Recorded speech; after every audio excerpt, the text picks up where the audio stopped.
Before going into the lake, Beowulf speaks to King Hrothgar. He says that if he dies in the battle, the king should take care of his men like a father. He also asks Hrothgar to send his treasure back to his own king, Hygelac. This shows Beowulf's loyalty and sense of duty. Then, without waiting, Beowulf bravely jumps into the dark lake.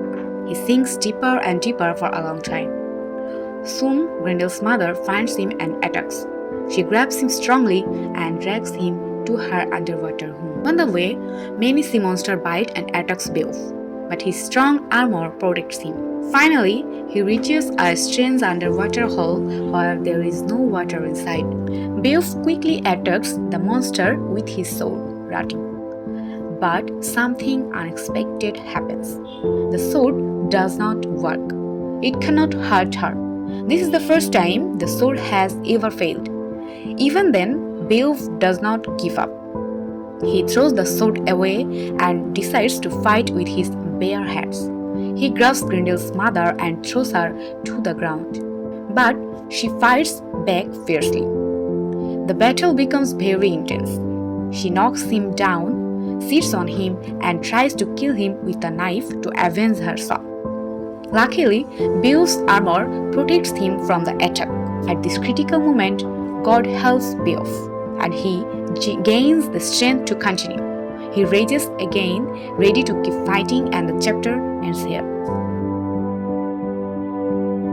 In this chapter, Beowulf becomes a double conqueror by defeating both monsters.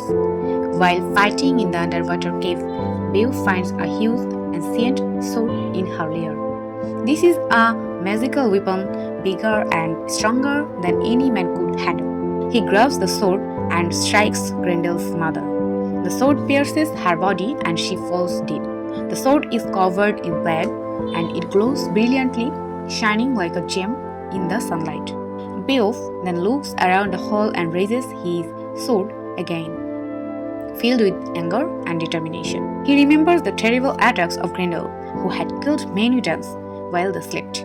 Now, Beowulf takes revenge, cutting off Grendel's head as well.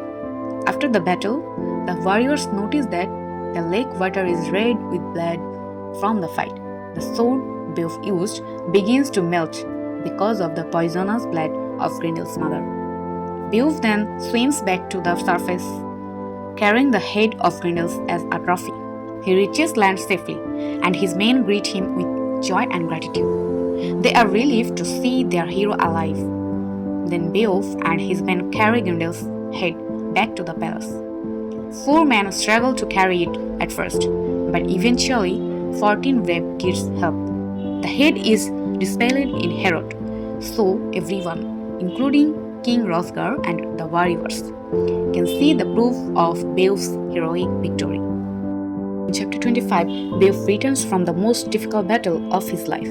He describes how he fought Grendel's mother deep underwater and discovered a huge ancient sword made by giants. He used this magical blade to kill the monster, but the battle was so intense that the sword's blade melted from the creature's poisonous blood, leaving only the golden hilt. Beowulf brings this hilt to King Hrothgar as proof of his victory.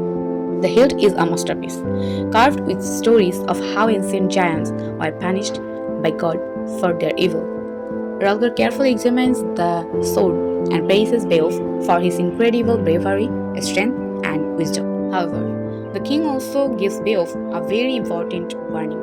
He tells the story of a cruel king named Hermod, who became so proud and violent that he caused his people to suffer. Through this story, Hrothgar advises Beowulf to remain humble. He reminds him that power and wealth are only temporary gifts from God, and a true leader must use them wisely and generously. This chapter ends with the wise king's sermon on the dangers of pride, preparing Beowulf to be not just a great warrior, but a great king.